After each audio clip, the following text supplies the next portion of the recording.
Good morning. My name is Adam Looney. I'm the Executive Director of the Mariner S. Eccles Institute for Economics and Quantitative Analysis at the David Eccles School of Business. It's my pleasure to welcome you to this webinar describing some of the preliminary results of the Utah Health and Economic Recovery Outreach Project, or HERO project. And I particularly wanted to welcome and thank many in the audience who are participants in this project. More than 8,000 individuals across Summit, Davis, Utah, and Salt Lake counties volunteered for this project, helping us to learn more about COVID-19 in this area by answering our survey questions and participating in testing. It's a remarkable service to your community and to those working to fight this epidemic, and I want to thank you for your help. I also want to thank the enormous team of health professionals, statisticians, field team workers, and others who have volunteered their time, advice, and resources, ranging from facilities like parking lots and buildings, and also the support and collaboration of the David Eccles School of Business, University of Utah Health, AREP Labs, the Utah and the state of Utah, particularly the governor's sponsored project.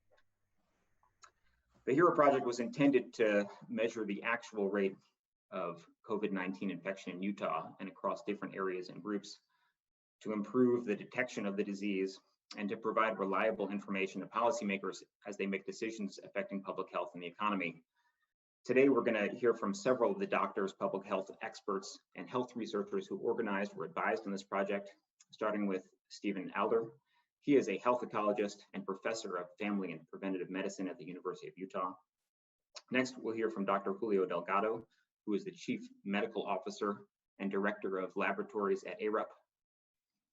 And he is chief of the Division of Clinical Pathology at the University of Utah. He will describe the tests used in this project and address questions about COVID testing.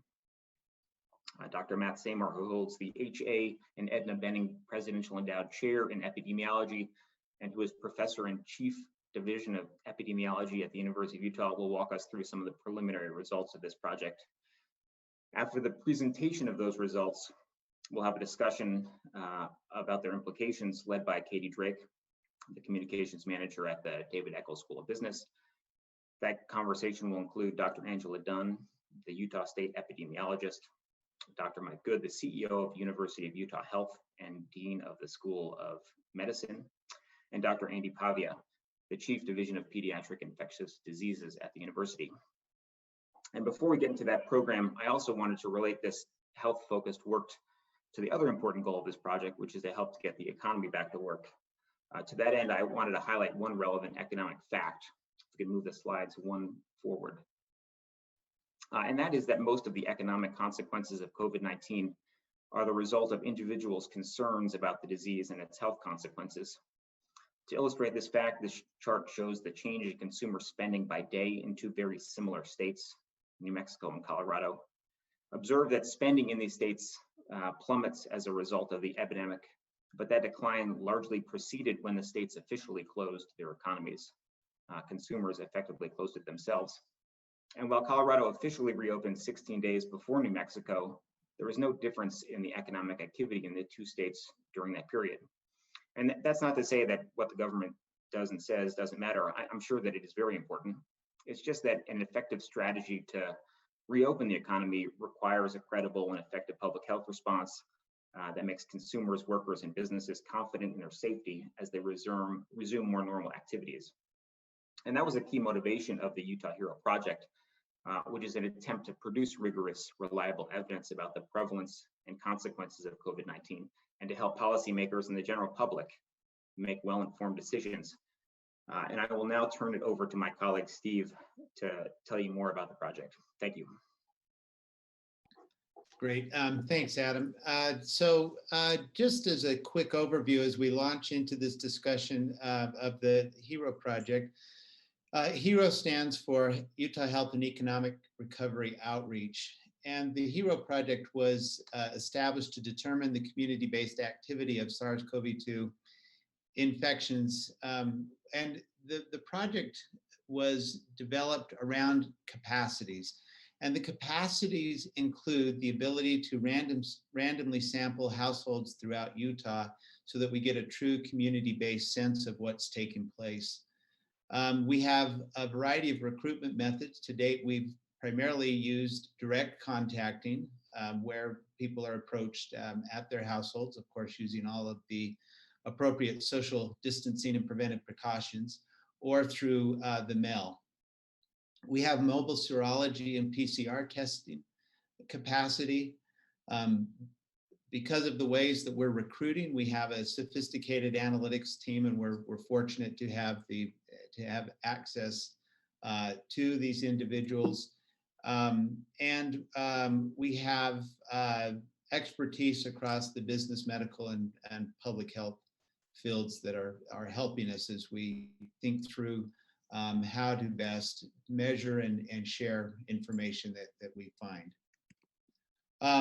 The HERO project is a partnership. There are many individuals and groups that have come together to make this possible.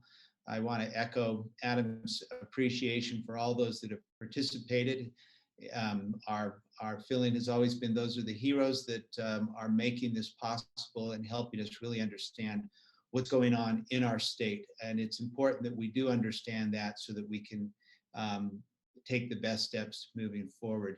Of course, the David Eccles School of Business, including the Mariner S. Eccles Institute for Economic and Quantitative Analysis, and the Hope Corps, which has supplied us with a wonderful group of individuals who are helping us as we work out in the field.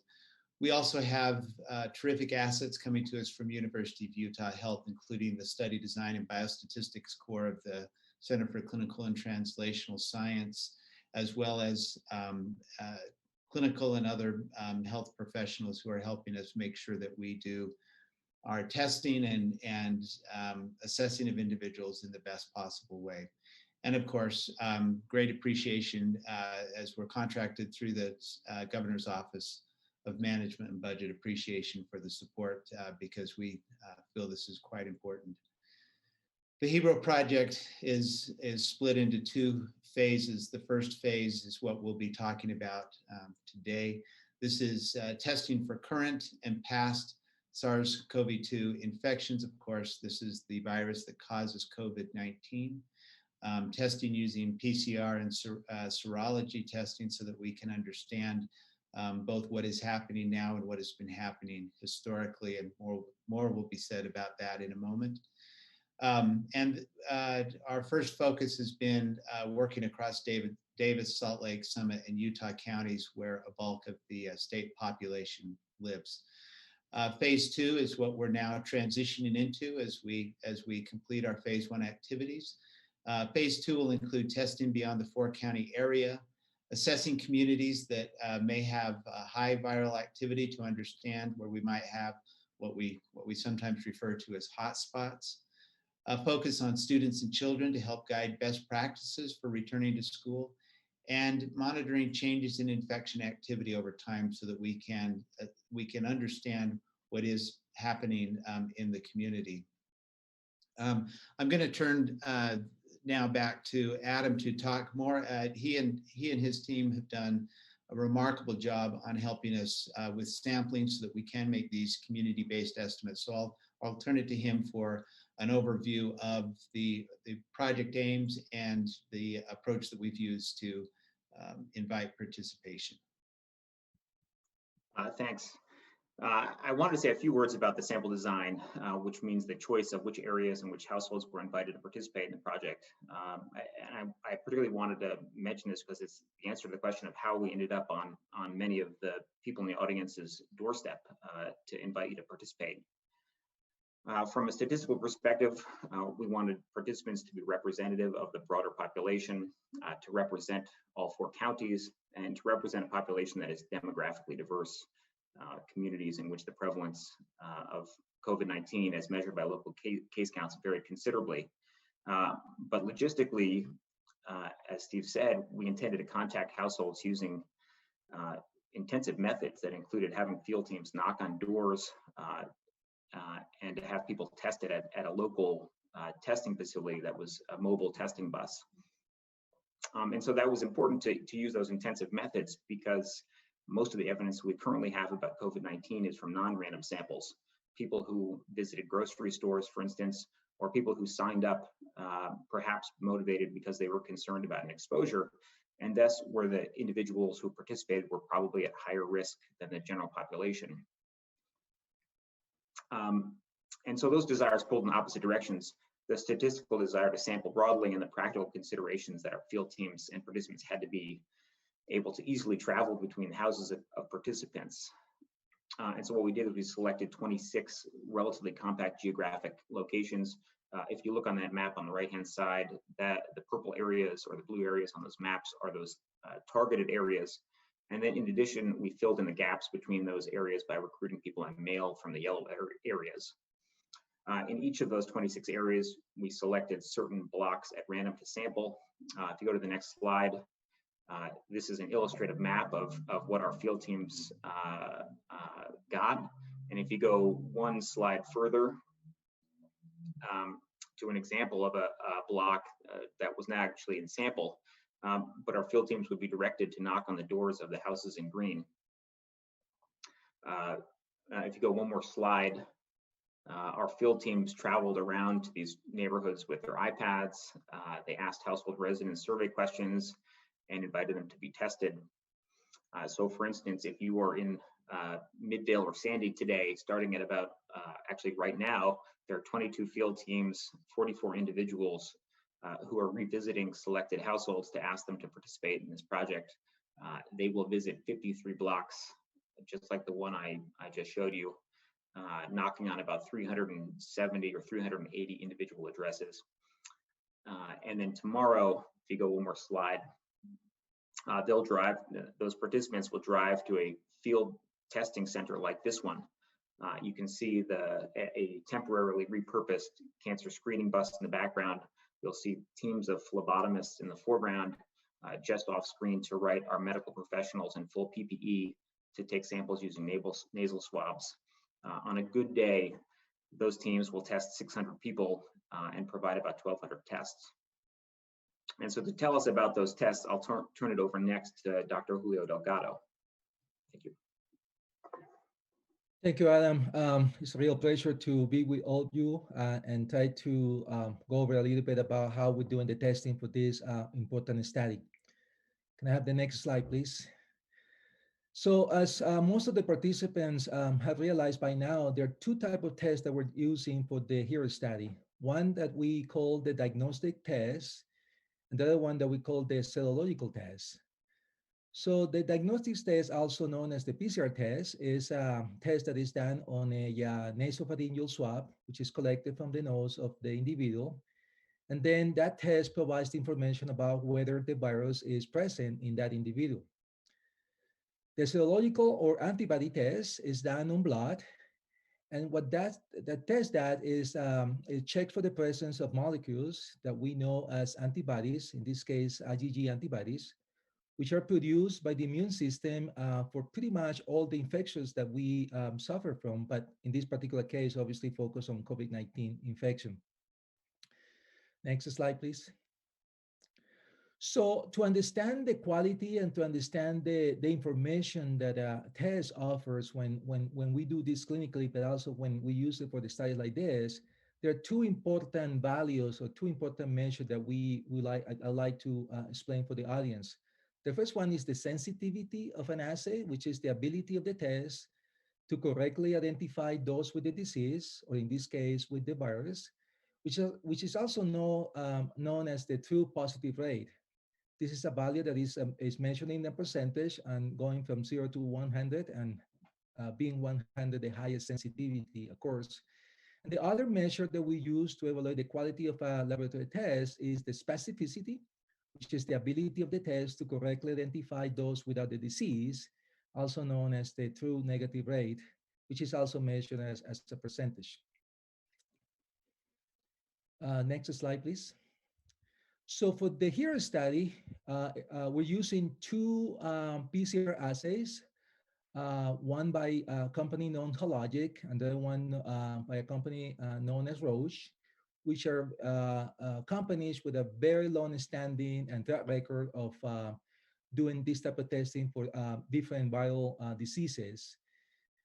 These two assays are approved by the FDA for diagnosis of COVID-19, and they both have greater than 99.9% sensitivity and specificity. One caveat I'd like to bring to the audience, I'd like to inform about, is that the PCR is so sensitive that it has to, one of the issues that PCR assay has is that it doesn't differentiate between what we call a live virus or an infectious virus and or fragments of that virus who cannot be at that point are not anymore replicating, which are basically dead portions of the virus. So because of this, there is some evidence already in the literature, and we have seen some of these cases also clinically here in Utah, that there's some patients who have been cured of the disease, but they still can have persistent PCR results due to the presence of these residual viral fragments. Next slide. So for serology or antibody testing, we're using one assay that is produced by a company that pretty much everybody has heard about it, which is Abbott. Abbott assay is also approved by the FDA for IgG antibody testing, and it has a remarkable specificity of 99.6% and a sensitivity of 100% in patients after they have presented symptoms, 14 days after they have presented symptoms.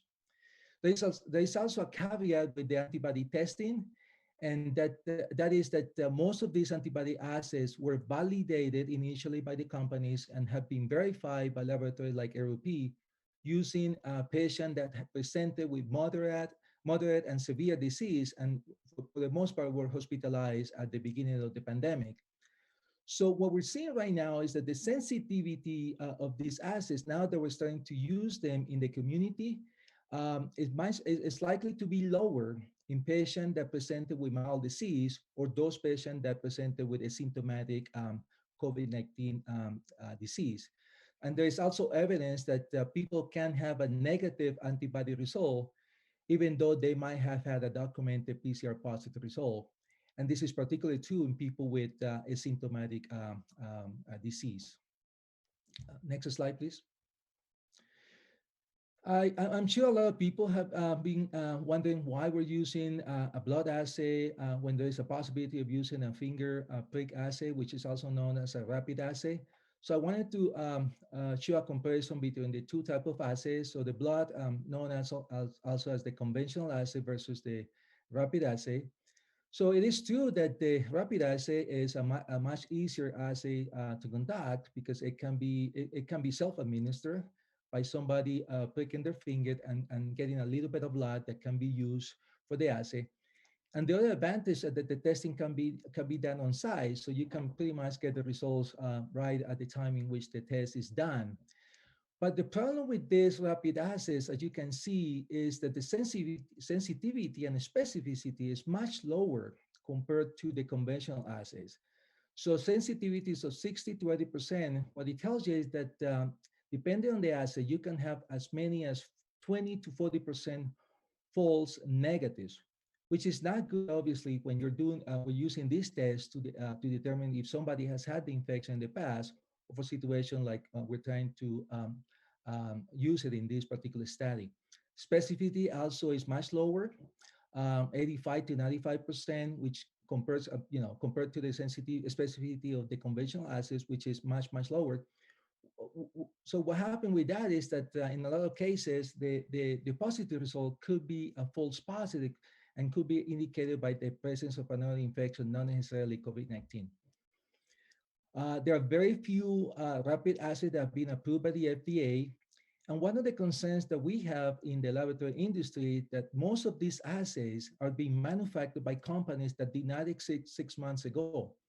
They don't have a proven track record of doing this in the past, as opposed to the companies that we at ARUP and other laboratories use, the likes of Abbott, Roche, Siemens, Diagnostic, which are companies that have worked in the field of serology for infectious diseases for a long time.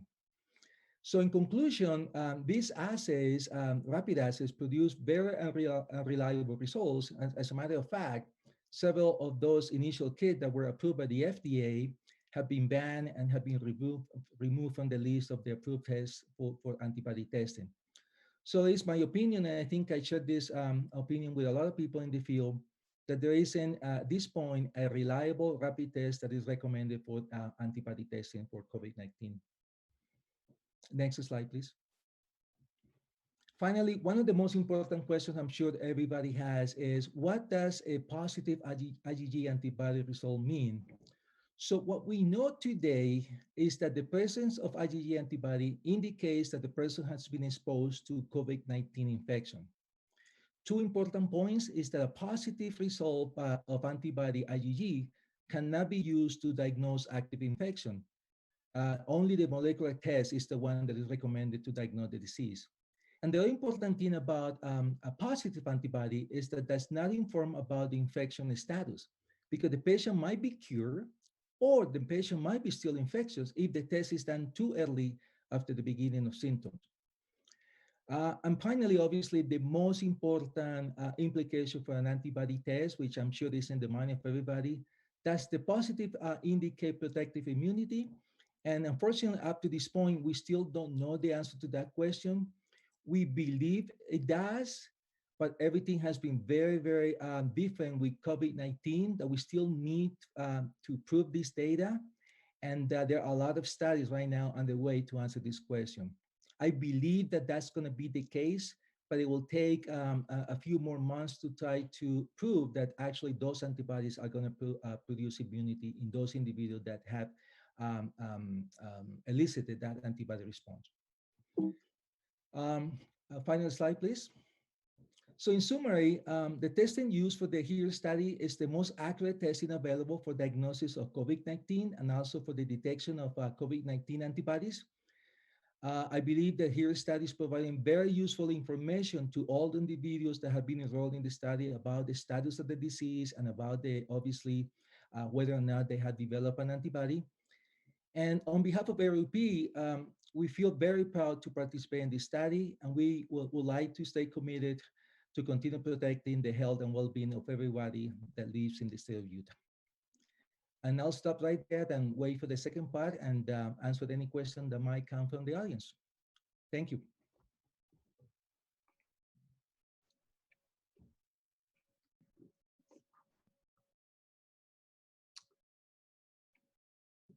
Next slide, please.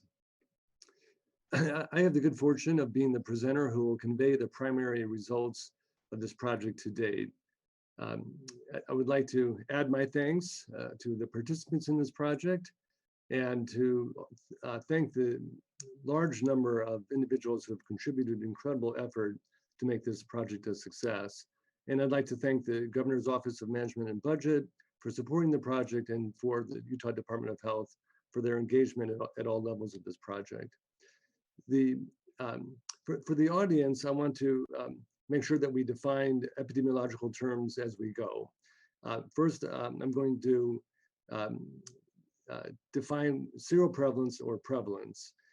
These terms will be used a lot in my presentation. Prevalence is the proportion of members of a population who have a disease at a point in time or a period of time. Now I will get on to the results. So first, we analyzed the tests that were collected between May 4th and June 10th. So we have more than another additional 1,000 tests that will be included in our next analysis. We perform a descriptive analysis, and that is the raw numbers of individuals who are positive or negative on the serology.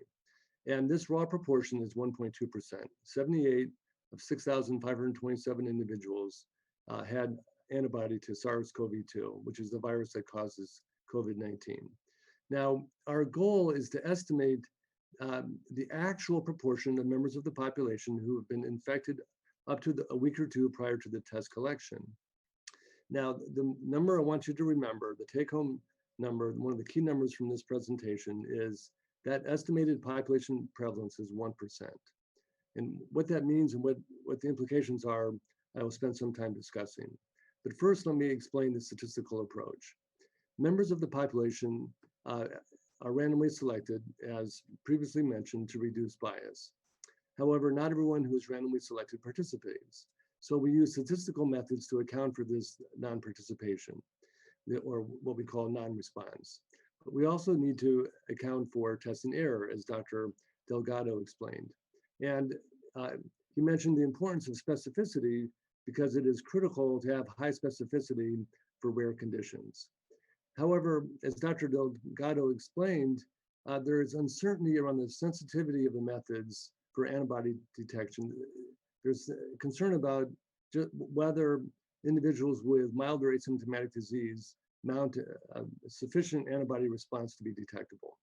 Now, fortunately, we have data from this project to estimate sensitivity, and we use this in our primary analysis. So we had 27 individuals who reported prior positive COVID tests, and 23 of them were seropositive. So from that, we estimate in this project 85% sensitivity. And we're using this assumption of 85% sensitivity conservatively in our primary analysis. Next slide. So here I'm showing again the overall estimated seroprevalence of 1%. But now we're showing you the confidence, the 95% confidence intervals around that estimate. So this gives you a sense of the statistical bounds on this estimate of seroprevalence. Now, what you also see is the estimated seroprevalence adjusted for non-response, adjusted for test error in the 4 counties that made up our project population. And what you see is that there's some variation in seroprevalence across these counties. You should note that the differences between Utah County, Salt Lake County, and Davis County are within the margin of error. In contrast, we do see higher prevalence in Park City, Summit County, which we believe is due to the early onset of the COVID epidemic in this community in Utah. Next slide. This table shows seroprevalence divided by 3 broad age groups and by ethnicity. And what you see here is that there's a trend toward higher seroprevalence in younger adults compared to older adults. However, this difference is within the margin of error. Now, individuals who identified as Hispanic, Latino, or Spanish origin did have statistically higher seroprevalence compared to individuals who did not identify this ethnicity. Next slide. Now, the number of COVID cases that are detected by clinical diagnosis and public health investigation can be compared to the estimated number of COVID-19 infections that we derive from our estimated seroprevalence. This ratio is important because it's a measure of how well we're doing with detection. So we estimate this ratio to be 3.4 with the bounds confidence intervals of 1.3 to 6.4. Now, this is very important because it's a measure of how well we are doing to diagnose and then isolate and contact trace patients who have COVID-19 infection. What I note is that this estimate of a detection fraction of 30%, almost 30%, is very close to what we estimate based on survey responses, where 23 of 78 individuals who were seropositive reported a prior COVID test. So these statistics, these estimates are almost exactly the same, which gives us some confidence that this is a true rate of detection for COVID-19 in the Wasatch Front, in these 4 counties where this project was performed. Next slide. What you see here is the evidence, again, based on survey and based on results of serological testing, of the importance of contact as a risk factor for COVID-19 infection. Now you see that based on seropositivity of household members, if you resided in a household where at least one other member was seropositive, you had a 19% chance of being seropositive yourself. So that's much higher than a baseline risk of being seropositive. However, it shows that transmission is not universal even within households. And it reflects the heterogeneity, the variation in infectiousness of different individuals. Some individuals are much less infectious than others. And you see here also the association between the report of a contact with a known individual diagnosed with COVID, and that risk is 8%. Next slide. This slide shows you the results of PCR testing using the methods that Dr. Delgado described for detecting the virus in the nasopharynx. And what you see is that we had very, very rare positivity by viral testing. So initially, during the first portion of the study, the rate of positive tests was around 1 in 1,000. But you see a recent uptick in the last couple of weeks, which is consistent with what we observed with increasing number of reported cases of COVID-19 infection in Utah. And overall, the prevalence of positivity to viral PCR was about 0.2% or 2 per 1,000. Next slide. So the conclusions that we can draw from this are that the overall seroprevalence of SARS-CoV-2, of antibodies to SARS-CoV-2 in the communities along the Wasatch Front is very low at 1%. I mean, lower than reported typically in other communities around this country. The prevalence of positive viral PCR is even lower at 0.2%. And as you heard from Dr. Delgado, we use the test with extremely high accuracy for detecting clinically significant COVID infection, but we're still in the process of learning about the sensitivity of these serological tests for mildly symptomatic and asymptomatic individuals. Next slide. Now, we estimate that almost 30% of COVID-19 infections in Utah have been detected through clinical diagnosis, contact tracing, and screening. This is an important success story. It's a surprisingly good result, and it reflects positively on Utah's COVID response. However, the recent increase in reported cases in Utah jeopardizes this past success, and our challenge going forward is to bring this back to a stable or decreasing level of incidence. Next slide. What you see here is a depiction of a virtuous cycle that shows why detection is so important. Detection allows for control measures, isolation and quarantine, which in turn reduces community transmission, which in turn improves our ability to detect COVID-19 infection. Continuing this virtuous cycle should be our top priority. Thank you.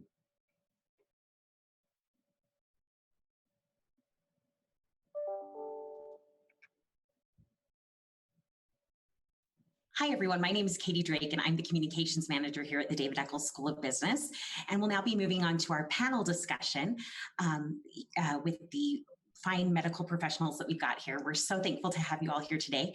I wanted to start by giving Dr. Good, Dr. Dunn, and Dr. Pavia a chance to comment on the findings and share your thoughts so far.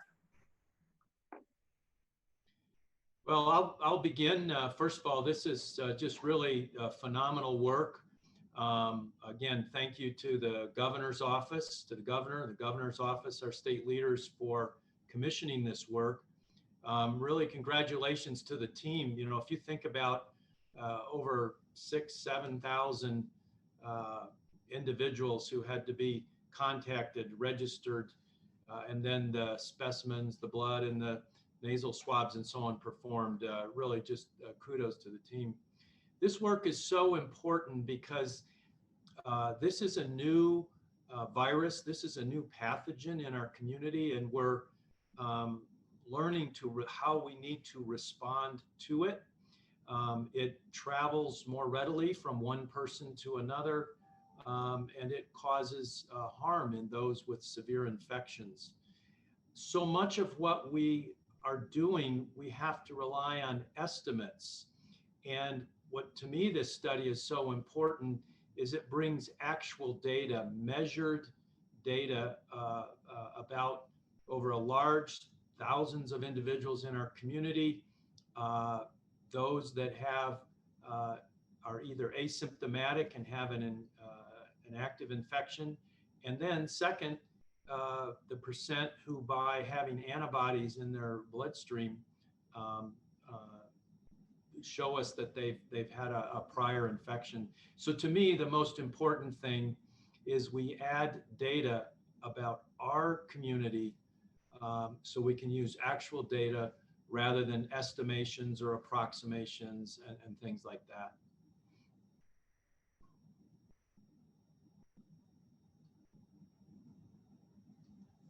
Yeah, so I can go next. I second Dr. Good's accolades. This is a huge undertaking and one of the largest in the countries that has happened right now with really good, reliable information and data.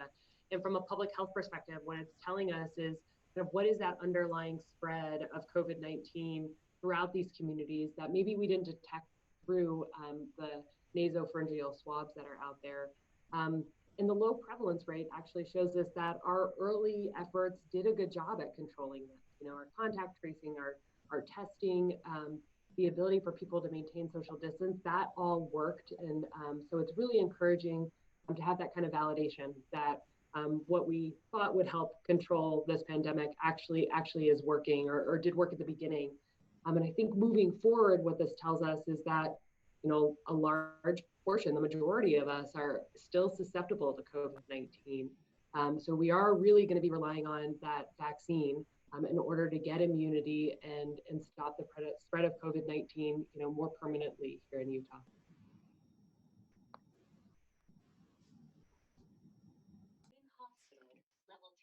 So there's a code blue going on, so I apologize for the background noise, and I'll stop if it's too loud.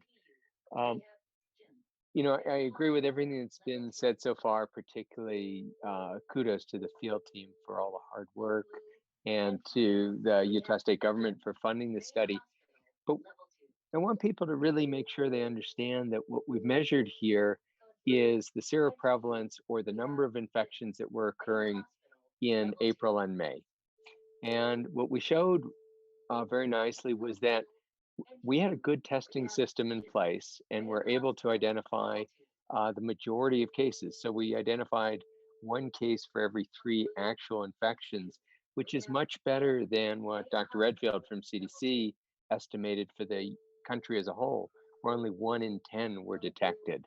So that's a real testament to the success of our testing operations and our early attempts at control, where we kept the infection rate low. But almost all of these data are from before we saw the uptick in infection.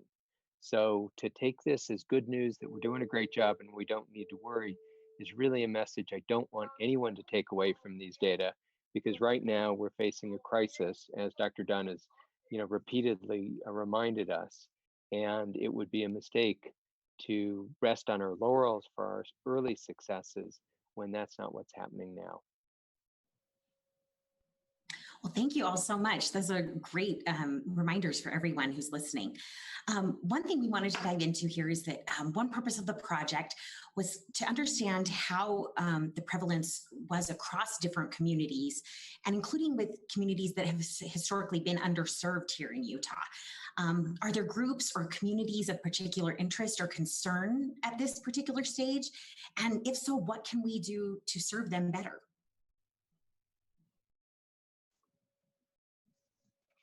Great. Katie, I'm happy to start out, and I'm sure others will want to join in, but certainly like many public health concerns, the SARS-CoV-2 virus does not treat everybody equally. And so as we look at where it hits and how it impacts people, there are certainly both portions of our population that we have particular concerns about, and we're learning more about who's at most risk. There are groups that are, based on things like social determinants of health, that have particular challenges that are perhaps unfairly distributed.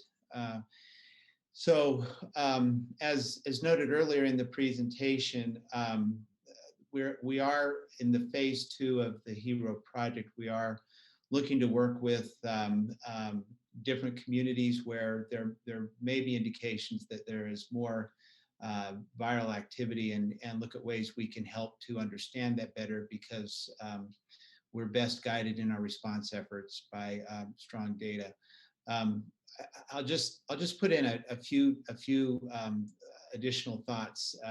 We are fortunate to live in a state that is working so hard and so well together. It's very complicated to deal with an issue like this.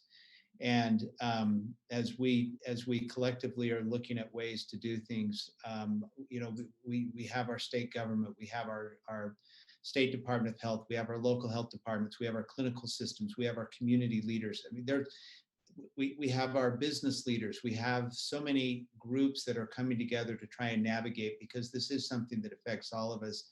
And to the extent that we can find ways to help those portions of the population that say have a heavier burden than others, we're going to benefit everybody. And it just seems like the right thing to do. Thanks so much, Steve. I've heard that the analogy a lot, that, we're all in the same storm, but maybe we're not in the same ship. And that seems really prevalent here. So obviously, Utah was very effective in keeping our cases low since the epidemic began, as this data has shown. But cases here and across the country are really rising as the economy reopens. And you touched on this a little bit, Dr. Pavia. But what should businesses, health professionals, and the public do to reduce their risk of catching and transmitting the virus? Obviously, staying home worked really well, but we're kind of moving on to a new phase. What can we do now? Well, we can't afford to have everyone stay home. We only have a few tools that can really control the spread before we get a vaccine. And those include staying home, which we can no longer afford to do. They include physical distancing. I hate the word social distancing because that suggests we don't talk to each other, but staying 6 feet apart. And really critically, if we are going to be out and about and working and interacting, masks have become our best tool. So for businesses, they can do the same things in their place of work. They can insist that their employees wear masks when they're not 6 feet apart, that there's good hand hygiene and sanitizing available, and that the customers wear masks. One of the things that I'd really like to applaud is the move by Mayor Wilson today to require masks, because what that does is it puts everyone on a level playing field. No business has to be the bad guy that insists on the use of masks and cost them business and cost them customers. Everyone is doing the same thing to help protect everyone else. Thank you so much. We'll move on now. We've got some really great questions from our audience, and we want to make sure we have time to get to those. So one person is asking, how long do antibodies stay in the body and how long can they be detected for these tests? So maybe I can take that question. So what we know from prior coronavirus, which is the closest to, obviously, we can think about how things are going to work with COVID-19, is that an antibody is produced about 7 to 10 days after the infection. And then they peak about 3 to 6 months into somebody. I'm talking about the typical person. And then the antibody response wanes over a period of a year, 2 years. That's what people know from prior pandemics.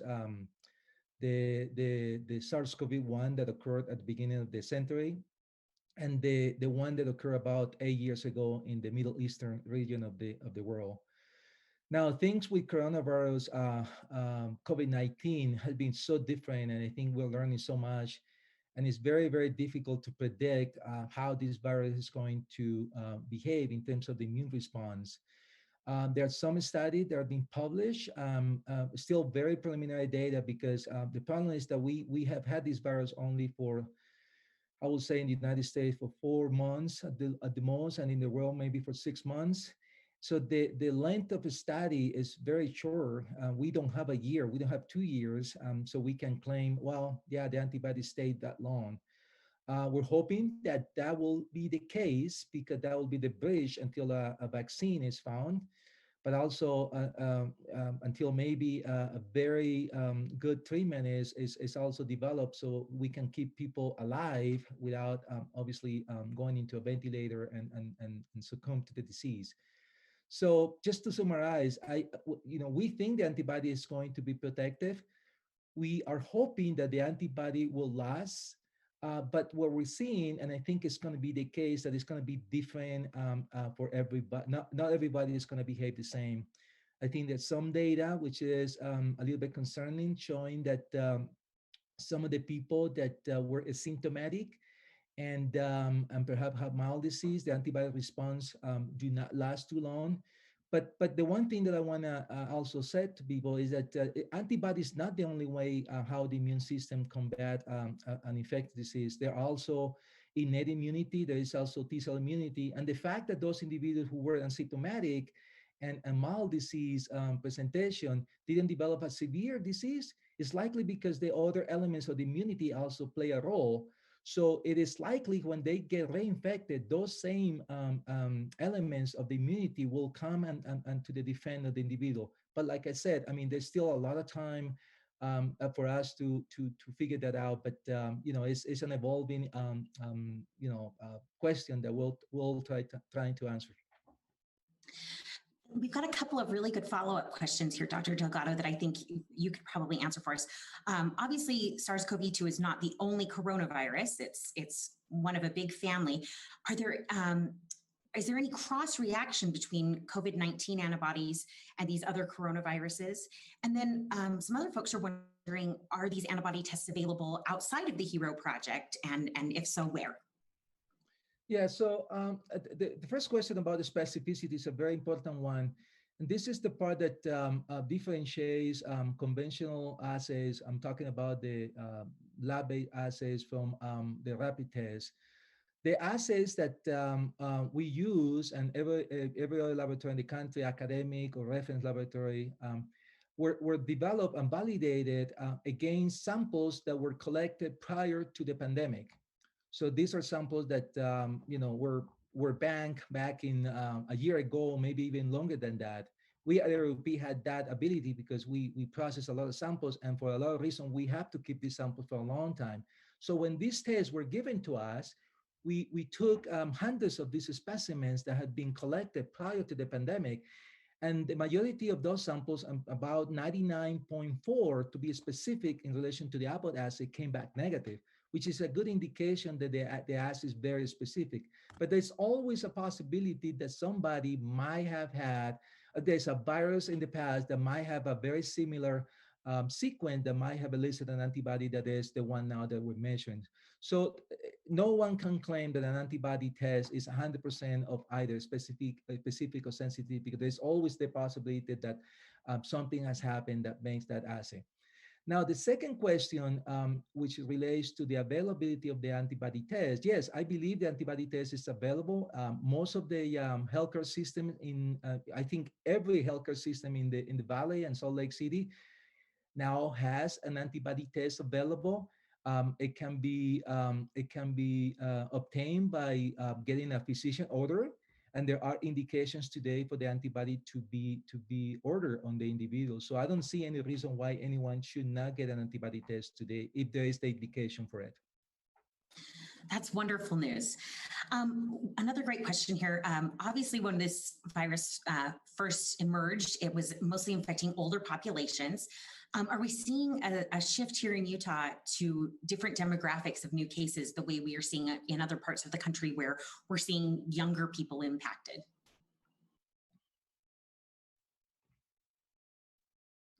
Yeah, absolutely. So we are following that similar trend. Our largest increase has been in our 15 to 24-year-old range. They now make up 22% of all of our cases. So the vast majority of cases are still older, but we are seeing that increase in the younger population. And that definitely started around Memorial Day, graduation parties and the summer happening, and definitely with more, restaurants and bars and kind of all those kind of events starting to open up. It does seem like the younger population is starting to engage in that a little more, same in Utah as it is in the rest of the country. What's really important to recognize is, yes, they are at lower risk for severe disease, but they can transmit it to those at higher risk. And so it's really important for anyone, especially the young population, to certainly stay home and remain isolated if they have symptoms, but also avoid getting COVID-19 to begin with so that we can protect those who are at high risk for severe disease. I think it's important to remember that low risk doesn't mean no risk. We've had people in their 20s, 30s, 40s on ventilators. We've had people who are fairly young and healthy die. And other states have seen, although it's rare, have even seen healthy teenagers die. So it's low risk, but you're rolling the dice. One other question that we're getting about testing, and this is probably something that's very familiar to all of you in the lab situation, is this idea of pool testing that Dr. Fauci has been talking about. And Diane wanted to know if you guys could comment on that and explain it a little bit. Should I take that, Matt, or do you want to take that one? Okay, I'll take that one. So yeah, so it was only until last week that the FDA provided some guidelines about pool testing. I think that's a great idea that has been used in the past for other infections like hepatitis, HIV. It's a way to save reagents. It's a way to be more cost efficient. The problem that we have right now is that we're seeing a lot of differences in the viral load. That means the amount of virus that an individual can have. That when you start mixing samples from everybody into a single tube, say 4, 5, up to 10, you run into the risk that you're going to be diluting the vital loads of those individuals. So then you're going to miss a positive. So the pool is going to become negative. So it's just only until last week that the FDA provided some guidelines. So we at the RUP obviously were looking into that because that will be an important way to move forward, especially in population where you expect a high negative predictive value, meaning that there's a very low likelihood of a positive. That's where you could potentially use the pooling mechanism, but it's still not something that is being approved clinically. And so I think we're going to see some of that in the future for sure. I might just add that we're planning to do some studies of pool testing in a research context to test its ability to, in some cases, depending on the design of the pooling, increase sensitivity and specificity. And we've had conversations with the CDC about this and are collaborating with a chemistry professor named Dr. Noriega.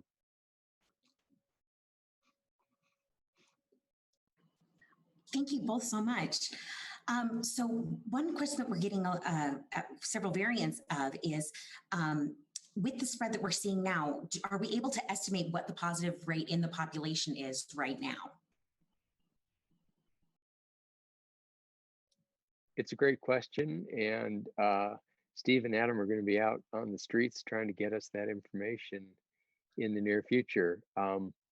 We are seeing over 3 times as many cases per week as we were. So clearly the seroprevalence, at least in hotspots, is going up. I'd like to add that we will be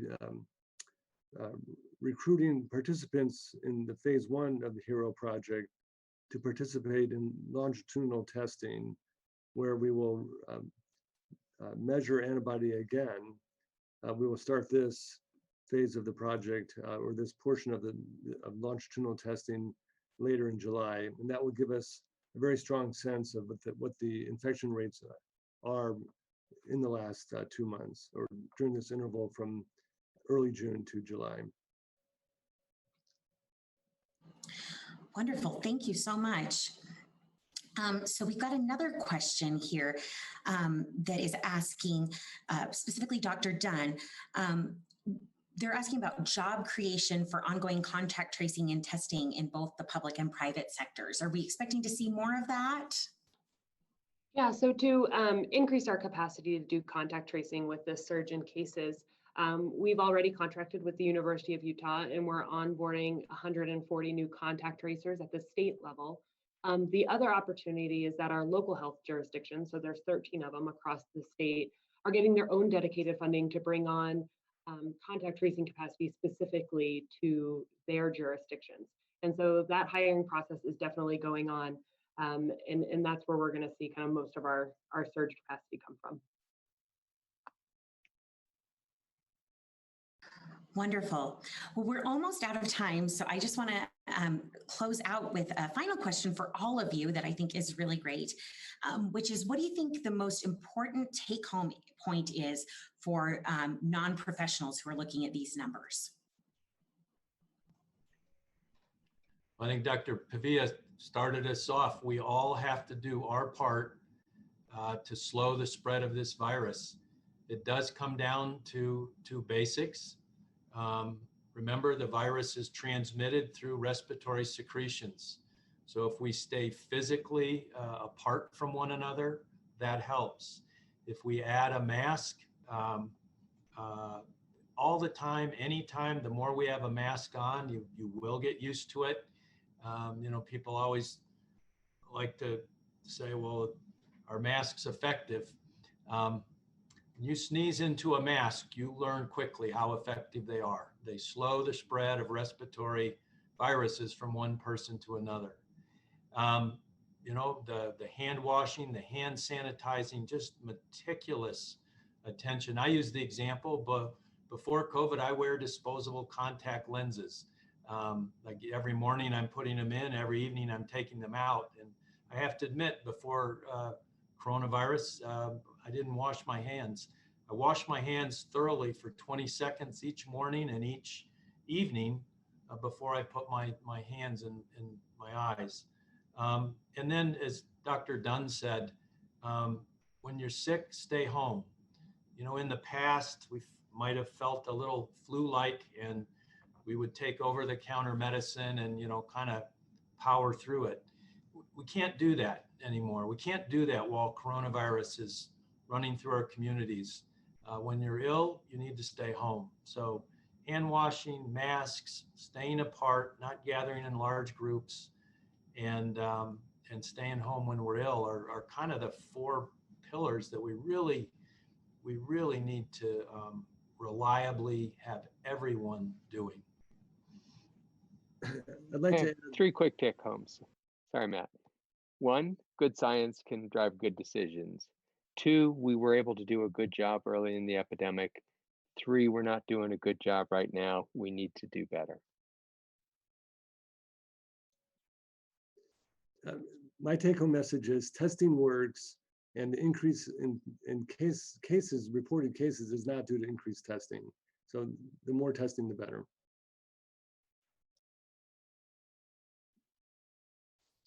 I'll just jump in and say, if we will follow those terrific guidelines that Dr. Good just gave us, there are many things we can do, but we need to make sure that we figure out ways to do them while adhering to those guidelines, and that's our best way forward, both from a health and an economic perspective.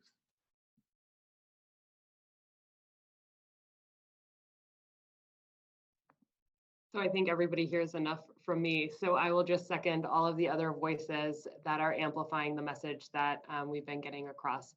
So now is the time to make sure that everyone's part of the solution. It's not going to be solved by public health or government alone. We really need everyone to step up.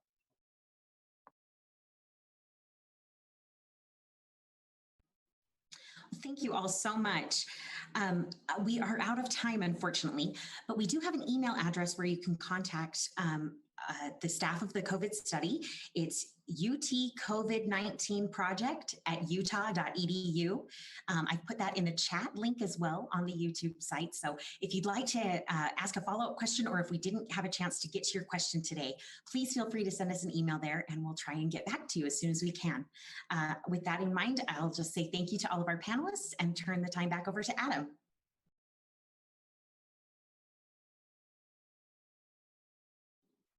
Well, I just want to close by saying thank you to all the participants.